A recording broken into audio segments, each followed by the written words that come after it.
देखना भैया, ये देखो फैक्ट्री प्लास्टिक दाने की है। इसमें आग लग गया है।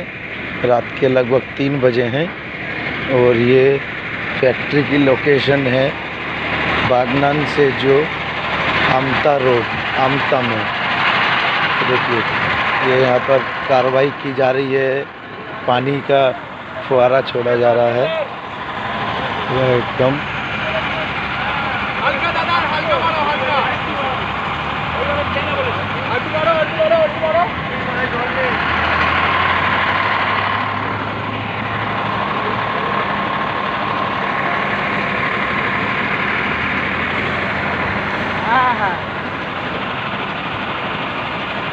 আগুন ছড়ানোর মতো না, ওইদিকে উলুগ্রাস আছে। হ্যাঁ, এইদিকে প্লাস্টিকের কারখানাটা রয়েছে। হ্যাঁ, পুরো লোক